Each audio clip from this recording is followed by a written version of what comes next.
Bem-vindos, senhores telespectadores, a mais este Duelo de Ideias, hoje com o aliciante de um convidado especial, o nosso empresário turístico mais badalado nesta ilha e, portanto, em todo o arquipélago, meu querido amigo Fernando Neves, a quem dou as boas-vindas ao programa e agradeço ter aceito o nosso convite.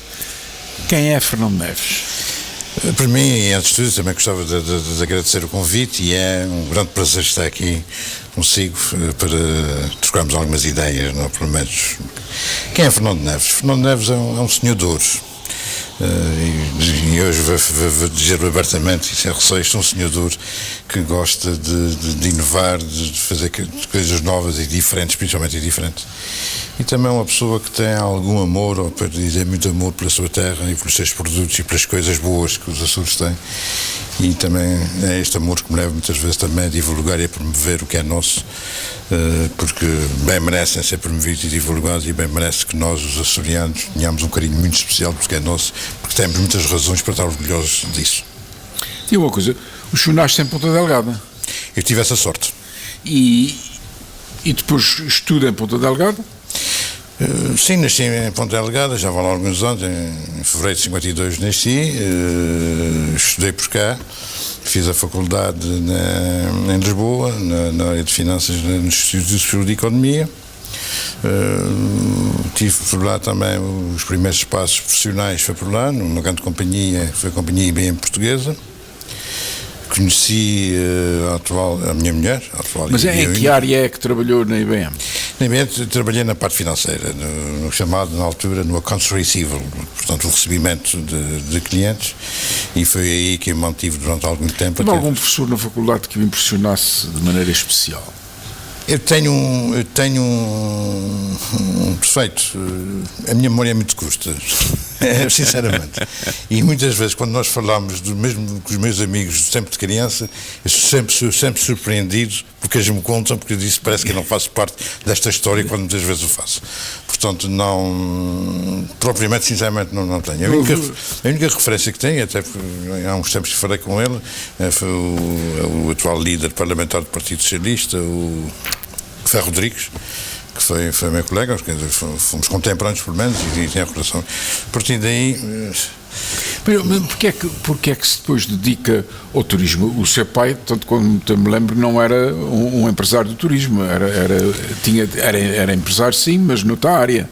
Pois, e precisamente por isso é que se calhar fui para o turismo, para ser uma área diferente. E dentro do meu espírito de inovação e de diferenciação, porque é que eu fui para o turismo? História um pouco longa, mas de qualquer maneira havia já alguma relação do turismo na família. A minha mulher tem algum relacionamento na área de turismo com um grande grupo hoteleiro, o Grupo Nação de Almeida, com o Hotel do Pessaco, com vários hotéis no continente, e portanto ela tem um relacionamento familiar com este grupo também, e ela própria tem formação na área do turismo. Mas este projeto não integrou, apesar de ser a formação. Foi um projeto pessoal que apareceu porque na altura procurava um espaço em Ponta Delgada onde pudesse desenvolver alguma atividade empresarial que tinha, já que tinha vários estabelecimentos, estava um pouco disperso e sentia a necessidade de os concentrar. E procurei um edifício com alguma capacidade, com alguma dimensão de centro de Ponta Delgada, falando com um amigo, no caso o Hermano Rego, e quando perguntei se havia algum edifício disponível em Ponta Delgada que pudesse ir para esse fim, eu disse: a única coisa que eu tenho é o edifício do colégio. E disse: mas eu quero ver. E eu andei a estudar no colégio, portanto, dos meus 6 aos 10 anos, 5 aos 10 anos, foi o meu colégio. Não era exatamente o que eu pretendia, mas gostaria de o visitar. Fui visitá-lo. Curiosamente, ou talvez não, no dia que ele me era para mostrar o edifício, eu tive um compromisso, não podia ir, entregou-me a chave e eu sozinho deambulei por aquele edifício. Senhor, começou o sonho, não é? Sim, o sonho. E é exatamente esse o termo certo, o sonho. No fim do dia, telefonei e disse: não te vou entregar a chave. Quero pensar mais nisso. E passei 3 ou 4 tardes no recreio, onde era o recreio, onde eu passei muito, brinquei muito com onde criei os meus amigos da vida. Curiosamente, os meus amigos dos 5 anos continuam ainda hoje a ser os grandes amigos, não é? Em várias situações. E, portanto, é um espaço que me disse muito, que é na educação, na formação pouco da minha personalidade, pelo que representou aquele colégio, que nós chamávamos a tia Guinda, a tia Margarida Simbra, não é? Criou-me, digamos, foi importante. E, portanto, isso levou-me a deambular ali pelo colégio há algum tempo, definir o que é que eu podia fazer ali, entusiasmei-me, desenvolvi o projeto. O que era para a cegaria comercial mantinha-se no resto do chão, mas depois o que é que se faz em cima. Tive algum arquiteto que o ajudasse nessa... Muito, um arquiteto que hoje somos amigos. Na altura tivemos alguns conflitos. O arquiteto Eduardo Soares de Sousa, que foi, digamos, foi a partir daí nós que é um artista extraordinário. Que é um artista extraordinário. E tem no hotel algumas aguardeiras dele. E criou-se uma amizade forte a partir daí, não é? Das diferenças e de alguns eventuais conflitos que houve na altura, foi suficiente para se manter uma amizade muito forte, e ele fez um trabalho admirável ali, não é? Porque não é fácil também. Eu tenho mania que também sou arquiteto, na altura tive a mania que sou arquiteto, e portanto houve ali algumas situações, mas felizmente, graças a Deus, somos grandes amigos hoje, e é uma pessoa que, quando nos encontramos, sempre temos um... E agora, saindo do sonho e entrando na realidade, você constrói aquele hotel, começa a trabalhar, e esta crise, como é que a encara? É uma crise que dura anos sem fim, né? Já dura demasiadamente tempo e é demasiado dolorosa e tem problemas de segurança. Agora, de qualquer maneira, a crise são sempre oportunidades que se criam, não é? E nós temos que muitas vezes, em vez de olharmos para os problemas, olhar para as soluções. E foi isso que sempre tentámos fazer ali na empresa, arranjar alternativas, arranjar soluções. Criámos outros negócios paralelos que eventualmente na área da restauração e outros. Agora, foi um período difícil e continua até o momento a ser um período difícil, embora neste momento as perspectivas que se criam pelo conhecimento que os Açores vão tendo, não é? Penso que cada vez mais as pessoas se interessam pelos Açores, há uma curiosidade e querem vir. E agora com a liberalização do espaço aéreo também ajuda. Perguntar, as low cost tiveram já algum efeito no movimento da sua empresa? Tiveram, embora não seja possível, digamos, distinguir o que é o crescimento do que é que tem a ver com o low cost e o que é que tem a ver com a operação normal. De qualquer maneira... Mas porquê é que diz isso? Porquê é que não se consegue distinguir? Não? Porque também houve algum crescimento também no hotel, portanto, vamos lá ver. Neste momento e no mês de abril, o crescimento da ocupação do hotel foi significativo. Estamos a falar num crescimento da ordem de quase 30%. E o ano passado não existiu? Estou a falar em 30% em relação... Não, o ano passado foi um ano de estabilidade. Tem alguma recessão no hotel de colégio ano passado. Portanto, o ano 2013 tinha sido um bom ano, 2014 teve um pequeno decréscimo, manteve-se, e em relação ao ano passado, o mês de abril, tem esse crescimento que lhe falei. Concorda com esta filosofia de encerrar os hotéis de inverno? Às vezes é uma necessidade, e não concordo. Às vezes existe alguma necessidade, porque, dada a sazonalidade, e nós nos Açores, e concretamente em São Miguel, nota-se muito, é muito vincada a sazonalidade. Enquanto nós temos o mês de julho e de agosto em que temos ocupações muito elevadas, chegamos aos meses de dezembro, janeiro, fevereiro, e as ocupações caem para níveis inferiores, muitas vezes, aos 20%. Portanto, há alguma necessidade, ou poderá haver alguma necessidade alguns colegas têm tido essa necessidade de suspender a atividade. O que eu espero, e sinceramente espero isso, é que com as novas condições que estão criadas no mercado, nomeadamente a liberalização do espaço aéreo, e não só, mas também o conhecimento, o clima, que apesar de tudo é agradável. Nós tivemos um inverno excepcional. Mesmo quando o nosso inverno não é tão excepcional como isso, o que eu sinto dos turistas é quando está a chover, e mesmo na minha terra tem neve a não sei quantos metros de altura, chove, tem ventos, e aqui é uma maravilha, não é? Nós, quando às vezes nos estamos a queixar do nosso clima, claro, quando é ligado no inverno, há muitas coisas. Portanto, temos um clima agradável, os invernos aqui são suportáveis, digamos muito suportáveis. Então, para quem vem de alguns climas, são ótimos, não é? Nunca faz demasiado frio, este ano arrefece mais que o que é costume, mas alguma chuva. Eu costumo dizer que nos Açores não chove.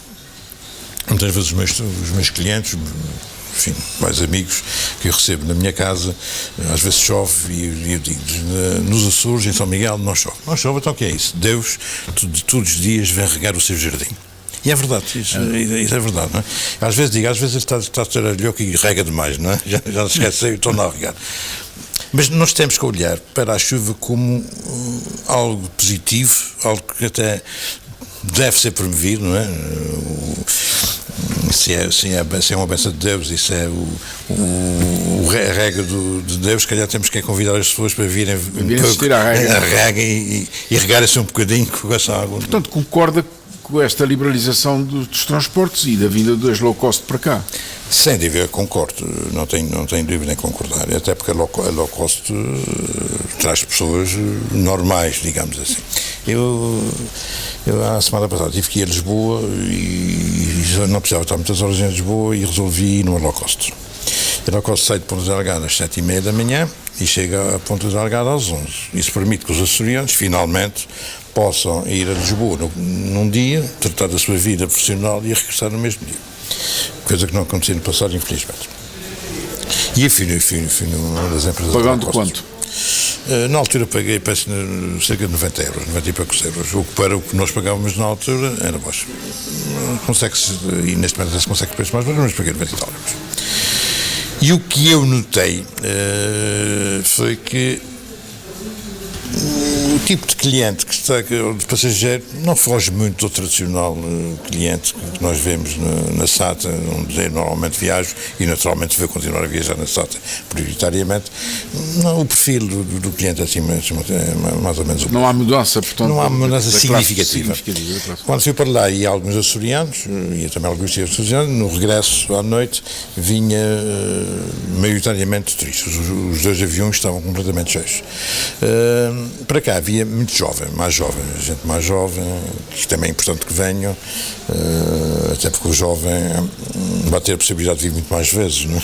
Claro. Vai ter muito mais tempo para vir. As pessoas de idade, enfim, estão em fim de carreira, já não. Fim de carreira, nós temos que. Mas era um perfil interessante e pessoas. A política mete-se com a sua atividade ou não? Nota que a política prejudica ou facilita de algum modo a atividade do empresário açoriano, nomeadamente no campo do turismo, como é o seu caso? É evidente que há alguma dinâmica e, digamos, o turismo também é uma prioridade do governo. Eu penso que não é só uma prioridade do governo, é uma prioridade da própria região. Penso que é uma atividade que pode dinamizar economicamente o desenvolvimento dos Açores e pode ser uma solução até para os desempregos e aquelas dificuldades que há. Eu acredito que a alternativa que nós temos é o turismo, até porque é uma atividade transversal que toca várias áreas da economia e vários pontos da sociedade, portanto é um importante. E este governo definiu como prioridade o turismo. Agora, penso que todos os governos, há sempre alguma tendência para tentar, digamos, intervir, às vezes, se calhar, intervir demais. Eu acho que... Sente que o governo, ou do ponto de vista burocrático, ou do ponto de vista inspecional, ou do ponto de vista imperativo, intervém demais na sua atividade concreta? Não intervirá demais. Tem um aspecto regulador que deve ter e é natural que tenha. Direciona, se calhar, às vezes mais, se calhar, direciona mais, e é o que se fala, direciona mais, se calhar, um meio de acessibilidade, se calhar, durante alguns anos condicionou demais esta atividade. Mas, no geral, não tenho grandes razões de queixa de me sentir demasiadamente pressionado. E o papel do governo deve ser o definir metas e estratégias, porque a iniciativa privada é fundamental no desenvolvimento do turismo e é por aí que passa o desenvolvimento do turismo, é pelo privado e não pela parte estatal. Claro. Não é? Há um exemplo que tenho pensado algumas vezes nele e tenho até às vezes tentado estudar o perfil do que se passa no Porto, não é? Que é um exemplo, penso, pragmático e que tem um pouco a ver connosco. Não é? desde a abertura aos low cost do Porto, o Porto teve um desenvolvimento muito grande, mudou-se, alterou-se, cresceu economicamente. E aquilo é essencialmente, ou quase na totalidade, fruto da iniciativa privada. O Porto mudou, alterou, e toda a oferta que ele faz em vários níveis, quer hoteleira, quer de restauração, quer de animação, é pura iniciativa privada. E isso acho que é importante. E é isso que tem que acontecer nos Açores. Não podemos condicionar a iniciativa privada, deve ser aberta e disponível para que possa acontecer alguma alteração e alguma melhoria de muitas situações na área do turismo, da oferta de turismo, da restauração, na diversidade de atividades que naturalmente vão ter que aparecer, para que nós possamos receber bem quem nos visita, que as pessoas possam gostar, possam voltar e possam recomendar. Daria algum conselho ao Governo? Que beneficiasse a sua área e naturalmente o bem geral, não é? Não daria conselhos, mas digamos, e é isso, e reforço o que disse há bocadinho, é, digamos, apoiar mais a iniciativa privada, não querer regular muitas vezes em excesso, não é? Deixar a iniciativa privada, e a função do Governo, não é, digamos, eventualmente na área da promoção do conjunto do território, definir eventualmente estratégias, dar-nos elementos de gestão que nos possam, então, a falar muitos inquéritos, o perfil dos clientes que nos visitam, quais os objetivos, quais são as tendências, e dar-nos elementos que nós possamos, digamos, tomar as decisões acertadas e definir melhor a nossa estratégia enquanto empresários, para que possamos cumprir bem o nosso papel, que esse é o nosso papel, que é a criação de emprego, de criação de riqueza e desenvolvimento da nossa terra. Acha que nós temos o número suficiente de hotéis nos Açores, começando por São Miguel e depois passando para as outras ilhas? Naturalmente conheço melhor São Miguel, conheço relativamente mal as outras ilhas. Nós já temos alguma oferta significativa, tanto é que nunca não tenho conhecimento de haver situações de graves, mesmo nas épocas altas, em que não tenham vindo turistas porque não houvesse camas. Nós temos uma oferta que corresponde à procura, mesmo tendo em atenção as low costs e o aumento previsível de clientes. Nós temos um número de camas aceitável que dará resposta à procura nos próximos tempos.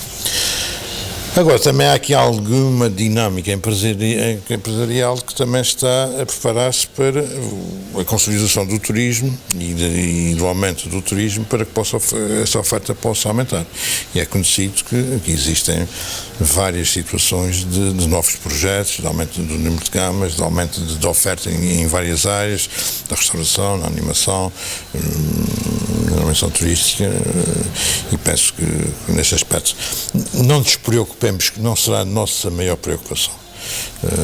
Mas, por exemplo, Ribeira Grande e Lagoa, Vila Franca tem ali uma coisinha, a população também tem, o Nordeste está fechado.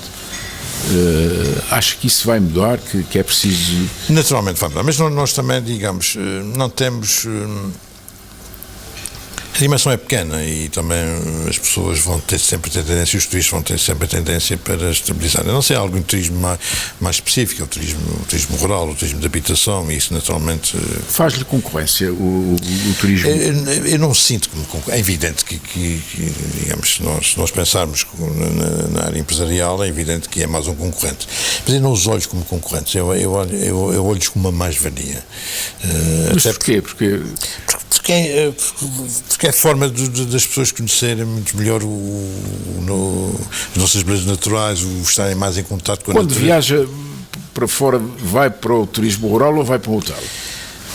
Quando vai de passeio, claro. Devo dizer, e é verdade o que eu vou dizer, confesso, eu em turismo não saio, ou praticamente não saio. Saio mais como um cabernet que não bebe, não é? É verdade. O que é um erro. E eu tenho que fazer mais isso, tenho que sair, porque nós aprendemos, não é? Claro.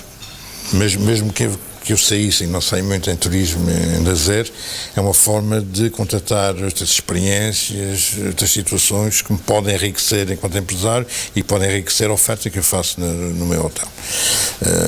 Eu não tive que ir 2 dias ao Porto e fiz um pouco disso, não é? Contratei com hoteleiros, contratei nos restaurantes, falei com turistas, também para perceber quais são as expectativas e também perceber um pouco o que é que aconteceu no Porto, não é? Porque nós, eu penso que o Porto é importante como exemplo para nós, porque também é uma cidade que também estava morta, também não tinha grande desenvolvimento de turismo e neste momento é um exemplo que... Sim, comparado com as espanholas, sim, era uma desgraça. Agora a coisa já... E o Porto está em moda, Lisboa está em moda, Porto está em moda e os Açores vão ficar em moda. Isso não tenho dúvida nenhuma. Acha que o Governo Regional, através da Secretaria, devia fazer mais propaganda dos Açores?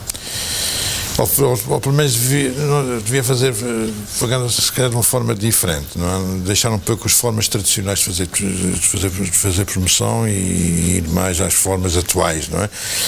Dos mais jovens, das internet, da promoção local, convidar se calhar mais jornalistas, mais pessoas que a partir daí possam fazer mais promoção. Mas era costume convidarem jornalistas... E ainda se convida. Eu estive a tratar de um convite através de um produtor que vai cá mandar os jornalistas. Que essa tática... Pela experiência, não é? Eu recebi um mail e estava a dizer há bocadinho de alguém que tinha estado no meu hotel há meio de meses numa visita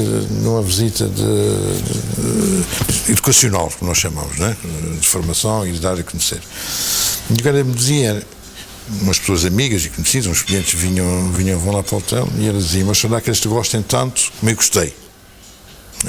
Porque quando nós transmitimos uma experiência, transmitimos melhor, temos mais capacidade de convencer outra, não é? Ou pelo menos dar a conhecer a outra, não é? E essas experiências pessoais acho que são fundamentais, até porque normalmente as pessoas, naturalmente, não podia ser da maneira que gostam dos Açores e vivenciam aqui uma experiência diferente, não é? Somos muito emocionais, a nossa paisagem e tudo é muito emocional, que tem que ser vivida, não é? Costumo dizer que não há nenhum fotógrafo que seja capaz de retratar os Açores bem, porque nunca consegue transmitir a parte emocional que se sente ao ver uma paisagem fenomenal que nós temos. Portanto, é importante que essas pessoas venham e quando elas transmitem, quer sejam operadores, quer sejam agentes de viagem, quer sejam jornalistas, quando elas passam a mensagem, passam de uma forma muito mais emocional, muito mais vivenciada e, portanto, mais do que fazer anúncios em jornais, mais do que fazer esse tipo de tradicional, acho que é importante trazer as pessoas, a internet e as redes sociais são uma forma cada vez mais importante, e aí... Os seus trabalhadores chegaram preparados pelas escolas próprias para exercer a função ou o senhor teve que transformar a sua empresa numa espécie de faculdade? No início, quando eu abri, na primeira fase de formação, portanto arranjei formadores e os primeiros meses foram de formação e sentia-se na altura, há 15 anos, estamos a falar de 15 anos, as lacunas eram muito maiores do que é hoje em dia. Mas evolui-se nessa área também, há muito mais formação. Aquela escola profissional das Capelas, penso eu. Não? Mas temos a escola de São Pedro. Agora aqui no antigo Hotel de São Pedro, não? E a escola das Capelas continua a funcionar. E produzem bons trabalhadores. Produzem primeiro pessoas que ficam mais disponíveis para evoluir, porque é na prática, não é? Claro. Eu tenho recebi e tenho alguns funcionários que foram galardoados em prémios internacionais, de-me a falar concretamente na cozinha, não é? São moços que gostavam, que através da escola foram a cursos internacionais e foram até vencedores de cursos. Mas as pessoas encontram-se e crescem no local de trabalho. Eles ali vão receber informação, ou pelo menos vão receber o meio de chegarem à informação. Nós, quando recebemos um aluno recém-formado, não podemos ter a pretensão de vir formados. Vem moldado. Vem com alguma teoria, vem moldado para aprender e para evoluir. Agora, o que é preciso transmitir a estes jovens é sensibilidades para a importância do turismo, para a postura que é importante, não é? A postura é muito importante, como se trata os clientes, como se encara os clientes e como se pode satisfazê-los, não é? E quando eles vierem com essa postura já é importante. Mas muitas vezes nas nossas escolas eles saem com a postura que já são os maiores. Nós também da faculdade saímos quase assim, não é? Como que sabemos depois damos cabeçadas, claro. E quando damos cabeçadas e sentimos já não é mau, não é? Conhece o meio turístico americano e canadiano? Vamos a fazer essas perguntas que eu vou dizer que não. E eu devia conhecer. Mas eu não recebi a pergunta. Das pessoas que nos visitam. Não. Eu ir lá, não. Ir lá. Nunca fui estudar. Há bocadinho disse que eu não saio daqui turisticamente. Eu tenho esse defeito. Mas não acha que, tendo nós uma diáspora tão grande e metida em tanto lado, que seria útil? O que é que faria para... Nós temos mais de 1 milhão de açorianos na América e no Canadá. O que é que faria para chamar essa gente para cá? Eu às vezes recebo imigrantes ou descendentes de imigrantes que por vezes nem português falam, ou falam muito mal português. E é um encanto e é emocional ver o comportamento e a maneira como essas pessoas chegam e como essas pessoas vivem a sua vida e como é que eles encontram as suas raízes. Muitas vezes o imigrante está um pouco perdido, não é? Porque não são americanos, não são açorianos, andam muito perdidos. E virem até nós a encontrar, conhecer um pouco a nossa cultura, conhecermos um pouco o que são os Açores e conhecer principalmente os espaços onde a sua família nasceu. É encantador ver um turista que chega com a fotografia de uma casa quase em ruínas e diz assim, será a casa da minha família? E com a emoção que eles dizem. E voltam, e muitas vezes voltam. Portanto, nós temos a obrigação de proporcionar isso e fazer essa ponte, de trazer cá as pessoas. E penso que neste momento as coisas irão cada vez ficar mais facilitadas, não é? Que é pelo custo da acessibilidade, dos transportes fazerem, não é? Mas penso que temos esta obrigação de trazer essas pessoas cá, de aumentar, digamos, o seu espírito da serenidade, de conhecer muito melhor as suas origens e normalmente eles ficam muito, muito satisfeitos, quem vem cá pela primeira vez ficam muito, muito satisfeitos de terem aqui as suas origens e de conhecerem as suas raízes. Portanto, é um pouco isto, é o turismo de raízes.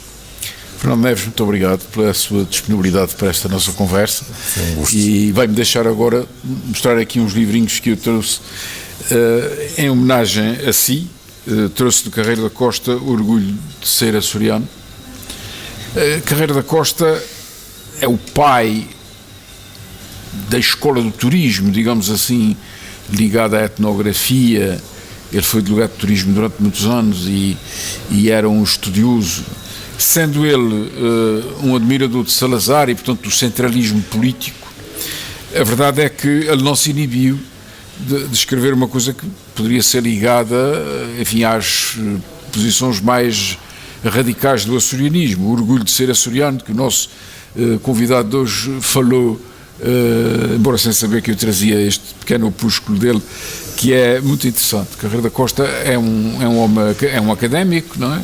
Que, enfim, a área de formação dele era em letras, não tinha uma ligação específica nem à etnografia, nem ao turismo, nem nada disso, mas essas áreas que ele cultivou foi um mestre, e um mestre adorado pelos discípulos, não é? Não se encontra hoje ninguém que tenha sido aluno dele que não o admire e que dele tenha saudades, quer do ensinamento, quer da pessoa.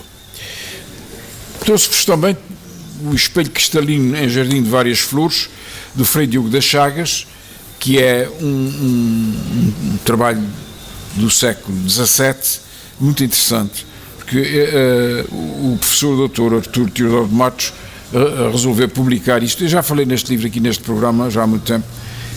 Quem adquiriu o manuscrito deste livro, e não foi barato, foi o Visconde Botelho, que o ofereceu à Câmara Municipal de Ponta Delgado. No fundo é uma história das nossas ilhas. Ele era das Flores, foi um homem, o Frei Diogo das Chagas. Eles eram três irmãos clérigos Um deles foi o fundador do franciscanismo entre nós, foi ele que fundou, ele era o geral dos franciscanos, fundou uma série de conventos franciscanos que os há em todas as ilhas, e o Frei Diogo das Chaves historiou a vida dos açorianos desde o princípio, porque ele conhecia do tempo dos avós pessoas que estavam no princípio do povoamento das nossas ilhas. É muito interessante esta leitura. E finalmente vou-vos falar do homem da Achadinha, de renome internacional, o João de Melo. Tem uma obra vastíssima, é um autor de ficção. O livro mais conhecido dele é Gente Feliz com Lágrimas, e que tem que ser lido por todo o açoriano que se preze, porque ele entrou na alma açoriana ali e conseguiu descrevê-lo num romance interessante que vai desde a gargalhada até à lágrima. E aqui, como foi um combatente involuntário, até contra vontade, porque ele não concordava com a guerra do ultramar, escreveu, eu trouxe apenas este, eu trazer outros, a guerra desde 1961 a 75, a guerra do ultramar, em que ele, em vários volumes, faz romance de ficção sobre uma atividade que foi dolorosíssima para todo o país e que acabou, como todos sabem, com o fim da guerra e com a independência das antigas províncias ultramarinas. Até ao próximo programa e obrigado por terem assistido.